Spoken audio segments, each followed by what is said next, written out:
Brothers and sisters, greetings. Today we want to have a very brief sharing to demonstrate how God uses ordinary men to accomplish extraordinary things.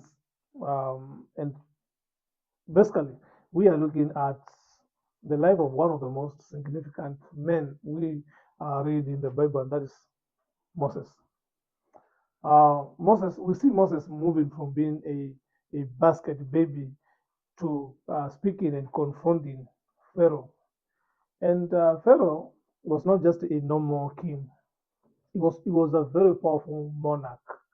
He was an extremely powerful king. He was not just like the modern president that we have, the president of our modern societies and countries. This man was a very powerful king. But we see God preparing Moses so that he may undertake an extraordinary um, activity, that he may face an extraordinary man, this man called Pharaoh. This Pharaoh was a very serious king. Actually, he was idolized and worshipped as one of the gods of Egypt. So we are talking about a very powerful guy who was very arrogant and defiant. Actually, his pride and defiance stood in direct opposition to the will of God. So Moses, no, not Moses, Pharaoh did exactly the opposite of what God commanded. So when you find such a kind of a person, you know that is not a simple person. And this is the same person God is sending Moses to go and face. Because always God will call us to undertake serious issues. Actually, if you find yourself doing meaningless things in this life, you need to question your calling. You need to seriously question the person who has called you.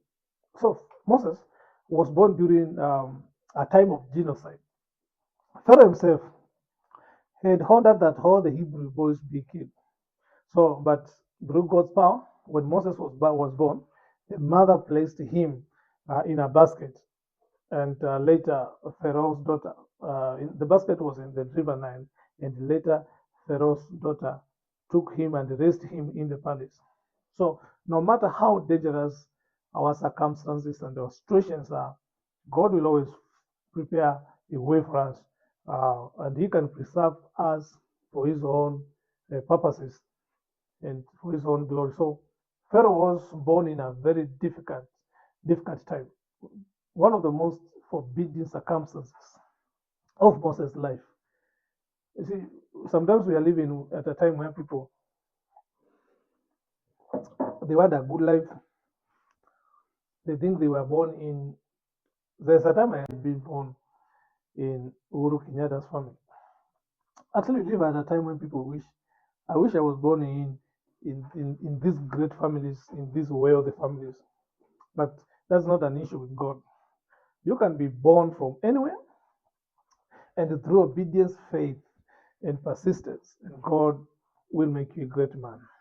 So Pharaoh was born in a very terrifying circumstance during a time of genocide, but God preserved him. And later God called him in the wilderness to go and serve his purposes. So God will always use the quick and the unqualified. You recall the time when Moses was called by God, and he gives a lot of excuses. You see, I am not eloquent, I'm not, I'm slow of speech.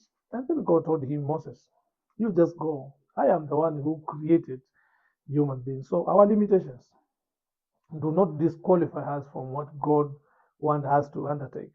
Our lack of academic qualifications, our lack of as in qualification in according to the perception of men has got nothing to hinder us from whatever God wants us to undertake. So be of great cheer that God would want to use you like Moses. Moses faced opposition from Pharaoh. He even doubted. Even the children of Israel doubted him whether God really called him. And someone said, because God had told you to do something, it doesn't mean it is going to be very easy. Because God has sent you to do something, it does not mean that the thing will be very easy. God sent Moses. But it was not easy for Moses to accomplish the work. But still, God's faithfulness was with Moses. He demonstrated his power, which was above the power of Pharaoh and his gods. So may God continue to use us for the glory and honor of his precious name.